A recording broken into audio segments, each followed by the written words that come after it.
யாருக்காவது நிரூபிக்கணும் அப்படிங்கறத தாண்டி ஒரு வாழ்க்கையை வாழ முயற்சித்தா அது எப்போதுமே பிரஷரா இருக்கும். வாழ்க்கைய அனுபவிச்சு வாழ பழகுங்க. என்ன பிடிச்சதோ அதை செய்யுங்க. அடுத்தவங்களுக்காக தேவையில்லாம எல்லாத்தையும் மாத்திக்க முயற்சி பண்ணாதீங்க. நீங்க உன்னை தொடர்ந்து செய்யறப்போ அது சரியா இருந்தா உலகம் அட்ஜஸ்ட் பண்ணிக்கும். எதுவரை வாழ்க்கை அழைக்கிறதோ அதுவரை நாமும் சென்றிடுவோம். விடை பெறும் நேரம் வரும்போதும் சிரிப்பினில் நன்றி சொல்லிடுவோம். பரவசம், இந்த பரவசம் எந்நாளும் நெஞ்சில் தீராமல் எங்கே வாழுமே.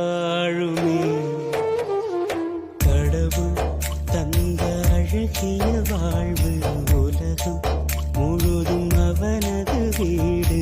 கண்கள் மூடியே வாழ்த்து பாடு.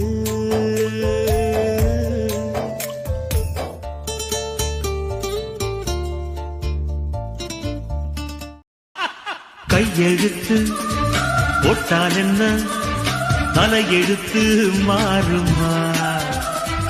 உயிரெழுத்து என்னை விட்டு மெய்யெழுத்து வாழுமா?